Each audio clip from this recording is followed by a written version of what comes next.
ನೋಡಿ, ಡಿ.ಕೆ. ಸುರೇಶ್ ಅವರು ಹೇಳ್ತಾ ಇರೋದು ಬ್ಯಾಲೆಟ್ ಪೇಪರ್ ಬೇಡ ಅನ್ಸುತ್ತೆ, ಆಲ್ರೆಡಿ ನಾವು ಒಂದ್ ಹೆಜ್ಜೆ ಮುಂದೆ ಹೋಗಿದ್ದೀವಿ ಅಂತ ಹೇಳಿ.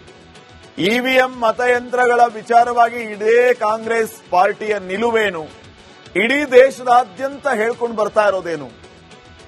ವೋಟ್ ಚೋರಿ ವಿಚಾರವಾಗಿ ರಾಜಣ್ಣ ಅವರು ಒಂದು ಮಾತಾಡಿದ್ರು ಅಂತ ಹೇಳಿ ಇಮಿಡಿಯೇಟ್ಲಿ ಅವರನ್ನ ಕ್ಯಾಬಿನೆಟ್ ನಿಂದ ಆಚೆ ಹಾಕ್ಬಿಟ್ರಿ. ಈಗ ಡಿ.ಕೆ. ಸುರೇಶ್ ಅವರು ನಿಮ್ಮ ಪಾರ್ಟಿಯ ನಿಲುವಿನ ವಿರುದ್ಧ ಮಾತಾಡಿದ್ದಾರೆ. ಅಂದ್ರೆ ನೀವು ಇವಿಎಂ ಬೇಡ ಅಂತೀರಿ, ಇವಿಎಂ ಮೇಲೆ ನಂಬಿಕೆ ಇಲ್ಲ ಅಂತ ಹೇಳ್ತೀರಿ. ಇವಿಎಂఏ ಬೇಕು, ಬ್ಯಾಲೆಟ್ ಪೇಪರ್ ಬೇಡ ಅನ್ಸುತ್ತೆ ಅಂತ ಡಿ.ಕೆ. ಸುರೇಶ್ ಅವರು ಹೇಳ್ತಿದ್ದಾರೆ. ಹಾಗಿದ್ರೆ ಇವರ ವಿರುದ್ಧ ಏನ್ ಕ್ರಮ ತಗೋತೀರಿ? ಈಗ ಈ ಪ್ರಶ್ನೆ ಈಗ ಸಾರ್ವಜನಿಕ ವಲಯದಲ್ಲಿ ಎದ್ದಿರೋದು. ಲೋಕಸಭೆ ಹಲವು ವಿಧಾನಸಭೆ ಚುನಾವಣೆಯಲ್ಲಿ ಸೋಲಾಗಿದೆ. ಪದೇ ಪದೇ ಇವಿಎಂ ವಿರುದ್ಧ ಹೋರಾಡ್ತಾನೆ ಬಂದಿದೆ. ಇದೇ ಕಾರಣಕ್ಕಾಗಿ ಕಾಂಗ್ರೆಸ್ ಪಾರ್ಟಿ ಸೋತ್ರು ಅಂತಂದ್ರೆ ಇವಿಎಂನತ್ತ ಬೊಟ್ಟು ಮಾಡ್ತಾರೆ. ಈಗ ಜಿಬಿಎ ಚುನಾವಣೆಯಲ್ಲಿ ಬ್ಯಾಲೆಟ್ ಪೇಪರ್ ಬಳಕೆಗೆ ನಿರ್ಧಾರ ಮಾಡಿದೆ ರಾಜ್ಯ ಚುನಾವಣಾ ಆಯೋಗ. ಜಿಬಿಎನ 5 ನಗರ ಪಾಲಿಕೆಗಳಲ್ಲಿ ಬ್ಯಾಲೆಟ್ ಪೇಪರ್ ಬಳಕೆ ಮಾಡ್ತೀವಿ ಅಂತ ಆಯೋಗ ಹೇಳಿದೆ. ಆದರೆ ಬ್ಯಾಲೆಟ್ ಪೇಪರ್ ಬಳಕೆಗೆ ಪಕ್ಷದಲ್ಲಿಯೇ, ಕಾಂಗ್ರೆಸ್ ಪಾರ್ಟಿಯಲ್ಲಿಯೇ ಅಪಸ್ವರ ಎದ್ದಿದೆ. ರಾಜ್ಯ ಚುನಾವಣೆ ಆಯೋಗದ ನಿರ್ಧಾರಕ್ಕೆ ಈಗ ಕೈಪಡೆಯಲ್ಲಿ ಆಕ್ಷೇಪಗಳು ಉಂಟಾಗ್ತಾ ಇದೆ. ಮೊದಲಿನಿಂದಲೂ ಇವಿಎಂಗೆ ವಿರೋಧ ವ್ಯಕ್ತಪಡಿಸ್ತಾ ಇರೋದು ಕಾಂಗ್ರೆಸ್. ಈಗ ಬ್ಯಾಲೆಟ್ ಪೇಪರ್ ತರ್ತೀವಿ ಅಂತ ರಾಜ್ಯ ಆಯೋಗ ಹೇಳ್ತಾ ಇದೆ, ಚುನಾವಣಾ ಆಯೋಗ, ಅದನ್ನೂ ಕೂಡ ವಿರೋಧ ಮಾಡ್ತಾ ಇದ್ದಾರೆ. ಅಂದ್ರೆ ಬ್ಯಾಲೆಟ್ ಪೇಪರ್ ಬೇಡ ಅನ್ಸುತ್ತೆ, ಇವಿಎಂఏ ನಾವು ಒಂದ್ ಹೆಜ್ಜೆ ಮುಂದೆ ಹೋಗಿದ್ದೀವಿ, ಮತ್ತೆ ಯಾಕೆ ಹಿಂದೆ ಹೋಗೋದು ಅಂತಿದ್ದಾರೆ. ಬ್ಯಾಲೆಟ್ ಪೇಪರ್ ಬೇಡ ಅಂತ ಡಿ.ಕೆ. ಸುರೇಶ್ ಅವರು ಹೇಳ್ತಾ ಇದ್ದಾರೆ. ಕಾಂಗ್ರೆಸ್ ನಿಷ್ಠ ಡಿಸಿಎಂ ಡಿ.ಕೆ. ಶಿವಕುಮಾರ್ ಅವರ ತಮ್ಮ ಡಿ.ಕೆ. ಸುರೇಶ್ ಈ ವಿಚಾರವಾಗಿ ವಿರೋಧವನ್ನ ವ್ಯಕ್ತಪಡಿಸ್ತಾ ಇರೋದು. ಬ್ಯಾಲೆಟ್ ಪೇಪರ್ ಬಳಕೆ ವಿಚಾರವಾಗಿ ವಿರೋಧವನ್ನ ವ್ಯಕ್ತಪಡಿಸ್ತಾ ಇದ್ದಾರೆ. ಜಮೀರ್ ಸೇರಿ ಕೆಲ ನಾಯಕರಿಂದ ಬ್ಯಾಲೆಟ್ ಪೇಪರ್ ಪರ ಒಲವನ್ನ ವ್ಯಕ್ತಪಡಿಸ್ತಾ ಇದ್ದಾರೆ. ಡಿ.ಕೆ. ಸುರೇಶ್ ಬೇಡ ಅಂತ ಹೇಳ್ತಿದ್ದಾರೆ. ಕಾಂಗ್ರೆಸ್ನಲ್ಲಿಯೇ ಈಗ ಪರ ವಿರೋಧದ ಚರ್ಚೆಗಳಾಗ್ತಾ ಇದೆ. ಇವರ ನಿರ್ಧಾರದಂತೆ ರಾಜ್ಯ ಚುನಾವಣಾ ಆಯೋಗ ಡಿಸೈಡ್ ಮಾಡಲ್ಲ, ಅದು ಮಾತು ಬೇರೆ. ಅದೊಂದು ಸ್ವತಂತ್ರ ಸಂಸ್ಥೆ. ಅವರು ಯಾರ ಆಧೀನದಲ್ಲೂ ಕೆಲಸ ಮಾಡಲ್ಲ, ತಮ್ಮ ವಿವೇಚನೆಗೆ ಬಂದಾಗೆ ನಿರ್ಧಾರ ಮಾಡ್ತಾರೆ. ಅದ್ರ ಮಧ್ಯೆ ಇವರೆಲ್ಲ ಈ ರೀತಿ ಚರ್ಚೆ ಮಾಡ್ತಾ ಇದ್ದಾರೆ. ನೋಡೋಣ ಮುಂದೆ ಏನಾಗುತ್ತೆ ಅಂತ ಹೇಳಿ. ನೆಕ್ಸ್ಟ್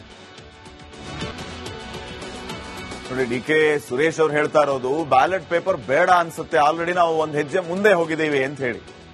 ಇವಿಎಂ ಮತಯಂತ್ರಗಳ ವಿಚಾರವಾಗಿ ಇಡೀ ಕಾಂಗ್ರೆಸ್ ಪಾರ್ಟಿಯ ನಿಲುವೇನು, ಇಡೀ ದೇಶದಾದ್ಯಂತ ಹೇಳ್ಕೊಂಡು ಬರ್ತಾ ಇರೋದೇನು? ವೋಟ್ ಚೋರಿ ವಿಚಾರವಾಗಿ ರಾಜಣ್ಣ ಅವರು ಒಂದು ಮಾತಾಡಿದ್ರು ಅಂತ ಹೇಳಿ ಇಮಿಡಿಯೇಟ್ಲಿ ಅವರನ್ನ ಕ್ಯಾಬಿನೆಟ್ ನಿಂದ ಆಚೆ ಹಾಕ್ಬಿಟ್ರಿ. ಈಗ ಡಿ.ಕೆ. ಸುರೇಶ್ ಅವರು ನಿಮ್ಮ ಪಾರ್ಟಿಯ ನಿಲುವಿನ ವಿರುದ್ಧ ಮಾತಾಡಿದ್ದಾರೆ. ಅಂದ್ರೆ ನೀವು ಇವಿಎಂ ಬೇಡ ಅಂತೀರಿ, ಇವಿಎಂ ಮೇಲೆ ನಂಬಿಕೆ ಇಲ್ಲ ಅಂತ ಹೇಳ್ತೀರಿ. ಇವಿಎಂఏ ಬೇಕು, ಬ್ಯಾಲೆಟ್ ಪೇಪರ್ ಬೇಡ ಅನ್ಸುತ್ತೆ ಅಂತ ಡಿ.ಕೆ. ಸುರೇಶ್ ಅವರು ಹೇಳ್ತಿದ್ದಾರೆ. ಹಾಗಿದ್ರೆ ಇವರ ವಿರುದ್ಧ ಏನ್ ಕ್ರಮ ತಗೋತೀರಿ? ಈಗ ಈ ಪ್ರಶ್ನೆ ಈಗ ಸಾರ್ವಜನಿಕ ವಲಯದಲ್ಲಿ ಎದ್ದಿರೋದು. ಲೋಕಸಭೆ ಹಲವು ವಿಧಾನಸಭೆ ಚುನಾವಣೆಯಲ್ಲಿ ಸೋಲಾಗಿದೆ.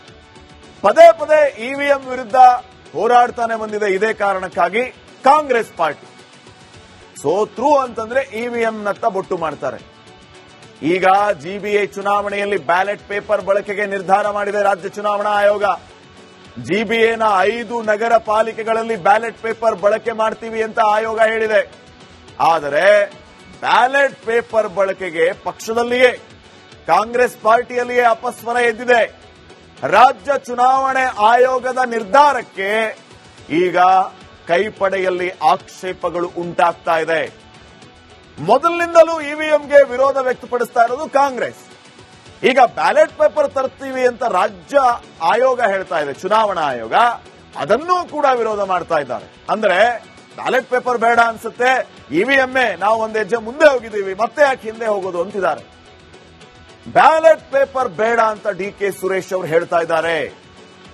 ಕಾಂಗ್ರೆಸ್ ನಿಷ್ಠ ಡಿಸಿಎಂ ಡಿ.ಕೆ. ಶಿವಕುಮಾರ್ ಅವರ ತಮ್ಮ ಡಿ.ಕೆ. ಸುರೇಶ್ ಈ ವಿಚಾರವಾಗಿ ವಿರೋಧವನ್ನ ವ್ಯಕ್ತಪಡಿಸ್ತಾ ಇರೋದು. ಬ್ಯಾಲೆಟ್ ಪೇಪರ್ ಬಳಕೆ ವಿಚಾರವಾಗಿ ವಿರೋಧವನ್ನ ವ್ಯಕ್ತಪಡಿಸ್ತಾ ಇದ್ದಾರೆ. ಜಮೀರ್ ಸೇರಿ ಕೆಲ ನಾಯಕರಿಂದ ಬ್ಯಾಲೆಟ್ ಪೇಪರ್ ಪರ ಒಲವನ್ನ ವ್ಯಕ್ತಪಡಿಸ್ತಾ ಇದ್ದಾರೆ. ಡಿ.ಕೆ. ಸುರೇಶ್ ಬೇಡ ಅಂತ ಹೇಳ್ತಿದ್ದಾರೆ. ಕಾಂಗ್ರೆಸ್ನಲ್ಲಿಯೇ ಈಗ ಪರ ವಿರೋಧದ ಚರ್ಚೆಗಳಾಗ್ತಾ ಇದೆ. ಇವರ ನಿರ್ಧಾರದಂತೆ ರಾಜ್ಯ ಚುನಾವಣಾ ಆಯೋಗ ಡಿಸೈಡ್ ಮಾಡಲ್ಲ, ಅದು ಮಾತು ಬೇರೆ. ಅದೊಂದು ಸ್ವತಂತ್ರ ಸಂಸ್ಥೆ. ಅವರು ಯಾರ ಆಧೀನದಲ್ಲೂ ಕೆಲಸ ಮಾಡಲ್ಲ, ತಮ್ಮ ವಿವೇಚನೆಗೆ ಬಂದಾಗೆ ನಿರ್ಧಾರ ಮಾಡ್ತಾರೆ. ಅದ್ರ ಮಧ್ಯೆ ಇವರೆಲ್ಲ ಈ ರೀತಿ ಚರ್ಚೆ ಮಾಡ್ತಾ ಇದ್ದಾರೆ. ನೋಡೋಣ ಮುಂದೆ ಏನಾಗುತ್ತೆ ಅಂತ ಹೇಳಿ. ನೆಕ್ಸ್ಟ್ ನೋಡಿ, ಡಿ ಕೆ ಸುರೇಶ್ ಅವರು ಹೇಳ್ತಾ ಇರೋದು ಬ್ಯಾಲೆಟ್ ಪೇಪರ್ ಬೇಡ ಅನ್ಸುತ್ತೆ, ಆಲ್ರೆಡಿ ನಾವು ಒಂದು ಹೆಜ್ಜೆ ಮುಂದೆ ಹೋಗಿದ್ದೀವಿ ಅಂತ ಹೇಳಿ. ಇವಿಎಂ ಮತಯಂತ್ರಗಳ ವಿಚಾರವಾಗಿ ಇಡೀ ಕಾಂಗ್ರೆಸ್ ಪಾರ್ಟಿಯ ನಿಲುವೇನು, ಇಡೀ ದೇಶದಾದ್ಯಂತ ಹೇಳ್ಕೊಂಡು ಬರ್ತಾ ಇರೋದೇನು?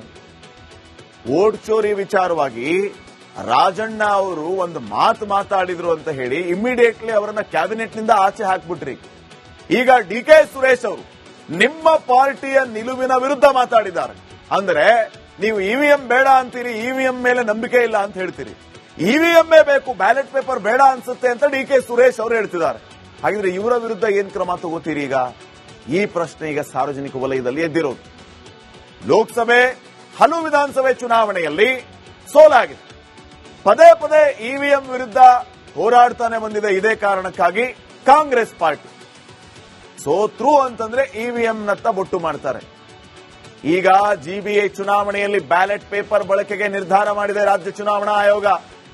ಜಿಬಿಎನ 5 ನಗರ ಪಾಲಿಕೆಗಳಲ್ಲಿ ಬ್ಯಾಲೆಟ್ ಪೇಪರ್ ಬಳಕೆ ಮಾಡ್ತೀವಿ ಅಂತ ಆಯೋಗ ಹೇಳಿದೆ.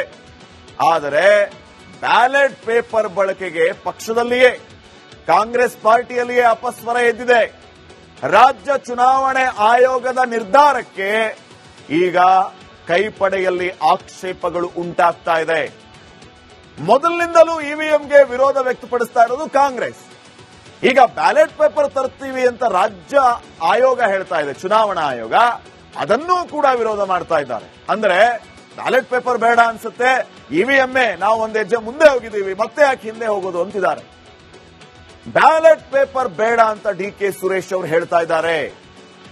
ಕಾಂಗ್ರೆಸ್ ನಿಷ್ಠ ಡಿಸಿಎಂ ಡಿ ಕೆ ಶಿವಕುಮಾರ್ ಅವರ ತಮ್ಮ ಡಿ ಕೆ ಸುರೇಶ್ ಈ ವಿಚಾರವಾಗಿ ವಿರೋಧವನ್ನ ವ್ಯಕ್ತಪಡಿಸ್ತಾ ಇರೋದು. ಬ್ಯಾಲೆಟ್ ಪೇಪರ್ ಬಳಕೆ ವಿಚಾರವಾಗಿ ವಿರೋಧವನ್ನ ವ್ಯಕ್ತಪಡಿಸ್ತಾ ಇದ್ದಾರೆ. ಜಮೀರ್ ಸೇರಿ ಕೆಲ ನಾಯಕರಿಂದ ಬ್ಯಾಲೆಟ್ ಪೇಪರ್ ಪರ ಒಲವನ್ನ ವ್ಯಕ್ತಪಡಿಸ್ತಾ ಇದ್ದಾರೆ. ಡಿ ಕೆ ಸುರೇಶ್ ಬೇಡ ಅಂತ ಹೇಳ್ತಿದ್ದಾರೆ. ಕಾಂಗ್ರೆಸ್ನಲ್ಲಿಯೇ ಈಗ ಪರ ವಿರೋಧದ ಚರ್ಚೆಗಳಾಗ್ತಾ ಇದೆ. ಇವರ ನಿರ್ಧಾರದಂತೆ ರಾಜ್ಯ ಚುನಾವಣಾ ಆಯೋಗ ಡಿಸೈಡ್ ಮಾಡಲ್ಲ, ಅದು ಮಾತು ಬೇರೆ. ಅದೊಂದು ಸ್ವತಂತ್ರ ಸಂಸ್ಥೆ, ಅವರು ಯಾರ ಆಧೀನದಲ್ಲೂ ಕೆಲಸ ಮಾಡಲ್ಲ, ತಮ್ಮ ವಿವೇಚನೆಗೆ ಬಂದಾಗೆ ನಿರ್ಧಾರ ಮಾಡ್ತಾರೆ. ಅದ್ರ ಮಧ್ಯೆ ಇವರೆಲ್ಲ ಈ ರೀತಿ ಚರ್ಚೆ ಮಾಡ್ತಾ ಇದ್ದಾರೆ. ನೋಡೋಣ ಮುಂದೆ ಏನಾಗುತ್ತೆ ಅಂತ ಹೇಳಿ. ನೆಕ್ಸ್ಟ್ ನೋಡಿ, ಡಿ ಕೆ ಸುರೇಶ್ ಅವರು ಹೇಳ್ತಾ ಇರೋದು ಬ್ಯಾಲೆಟ್ ಪೇಪರ್ ಬೇಡ ಅನ್ಸುತ್ತೆ, ಆಲ್ರೆಡಿ ನಾವು ಒಂದು ಹೆಜ್ಜೆ ಮುಂದೆ ಹೋಗಿದ್ದೀವಿ ಅಂತ ಹೇಳಿ. ಇವಿಎಂ ಮತಯಂತ್ರಗಳ ವಿಚಾರವಾಗಿ ಇಡೀ ಕಾಂಗ್ರೆಸ್ ಪಾರ್ಟಿಯ ನಿಲುವೇನು, ಇಡೀ ದೇಶದಾದ್ಯಂತ ಹೇಳ್ಕೊಂಡು ಬರ್ತಾ ಇರೋದೇನು?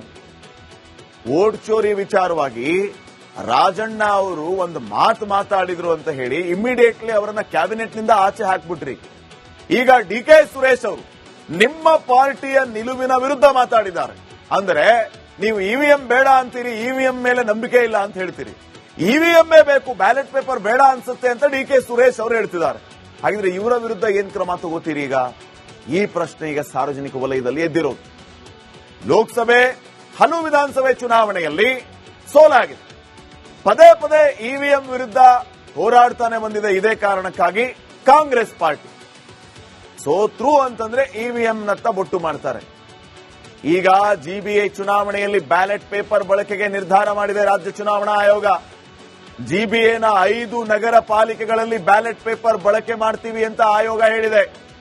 ಆದರೆ ಬ್ಯಾಲೆಟ್ ಪೇಪರ್ ಬಳಕೆಗೆ ಪಕ್ಷದಲ್ಲಿಯೇ, ಕಾಂಗ್ರೆಸ್ ಪಾರ್ಟಿಯಲ್ಲಿಯೇ ಅಪಸ್ವರ ಎದ್ದಿದೆ. ರಾಜ್ಯ ಚುನಾವಣೆ ಆಯೋಗದ ನಿರ್ಧಾರಕ್ಕೆ ಈಗ ಕೈಪಡೆಯಲ್ಲಿ ಆಕ್ಷೇಪಗಳು ಉಂಟಾಗ್ತಾ ಇದೆ. ಮೊದಲಿನಿಂದಲೂ ಇವಿಎಂಗೆ ವಿರೋಧ ವ್ಯಕ್ತಪಡಿಸ್ತಾ ಇರೋದು ಕಾಂಗ್ರೆಸ್. ಈಗ ಬ್ಯಾಲೆಟ್ ಪೇಪರ್ ತರ್ತೀವಿ ಅಂತ ರಾಜ್ಯ ಆಯೋಗ ಹೇಳ್ತಾ ಇದೆ, ಚುನಾವಣಾ ಆಯೋಗ, ಅದನ್ನೂ ಕೂಡ ವಿರೋಧ ಮಾಡ್ತಾ ಇದ್ದಾರೆ. ಅಂದ್ರೆ ಬ್ಯಾಲೆಟ್ ಪೇಪರ್ ಬೇಡ ಅನ್ಸುತ್ತೆ, ಇವಿಎಂఏ ನಾವು ಒಂದು ಹೆಜ್ಜೆ ಮುಂದೆ ಹೋಗಿದ್ದೀವಿ, ಮತ್ತೆ ಯಾಕೆ ಹಿಂದೆ ಹೋಗೋದು ಅಂತಿದ್ದಾರೆ. ಬ್ಯಾಲೆಟ್ ಪೇಪರ್ ಬೇಡ ಅಂತ ಡಿ ಕೆ ಸುರೇಶ್ ಅವರು ಹೇಳ್ತಾ ಇದ್ದಾರೆ. ಕಾಂಗ್ರೆಸ್ ನಿಷ್ಠ ಡಿಸಿಎಂ ಡಿ ಕೆ ಶಿವಕುಮಾರ್ ಅವರ ತಮ್ಮ ಡಿ ಕೆ ಸುರೇಶ್ ಈ ವಿಚಾರವಾಗಿ ವಿರೋಧವನ್ನ ವ್ಯಕ್ತಪಡಿಸ್ತಾ ಇರೋದು. ಬ್ಯಾಲೆಟ್ ಪೇಪರ್ ಬಳಕೆ ವಿಚಾರವಾಗಿ ವಿರೋಧವನ್ನ ವ್ಯಕ್ತಪಡಿಸ್ತಾ ಇದ್ದಾರೆ. ಜಮೀರ್ ಸೇರಿ ಕೆಲ ನಾಯಕರಿಂದ ಬ್ಯಾಲೆಟ್ ಪೇಪರ್ ಪರ ಒಲವನ್ನ ವ್ಯಕ್ತಪಡಿಸ್ತಾ ಇದ್ದಾರೆ. ಡಿ ಕೆ ಸುರೇಶ್ ಬೇಡ ಅಂತ ಹೇಳ್ತಿದ್ದಾರೆ. ಕಾಂಗ್ರೆಸ್ನಲ್ಲಿಯೇ ಈಗ ಪರ ವಿರೋಧದ ಚರ್ಚೆಗಳು ಆಗ್ತಾ ಇದೆ. ಇವರ ನಿರ್ಧಾರದಂತೆ ರಾಜ್ಯ ಚುನಾವಣಾ ಆಯೋಗ ಡಿಸೈಡ್ ಮಾಡಲ್ಲ, ಅದು ಮಾತು ಬೇರೆ. ಅದೊಂದು ಸ್ವತಂತ್ರ ಸಂಸ್ಥೆ. ಅವರು ಯಾರ ಆಧೀನದಲ್ಲೂ ಕೆಲಸ ಮಾಡಲ್ಲ, ತಮ್ಮ ವಿವೇಚನೆಗೆ ಬಂದಾಗೆ ನಿರ್ಧಾರ ಮಾಡ್ತಾರೆ. ಅದ್ರ ಮಧ್ಯೆ ಇವರೆಲ್ಲ ಈ ರೀತಿ ಚರ್ಚೆ ಮಾಡ್ತಾ ಇದ್ದಾರೆ. ನೋಡೋಣ ಮುಂದೆ ಏನಾಗುತ್ತೆ ಅಂತ ಹೇಳಿ. ನೆಕ್ಸ್ಟ್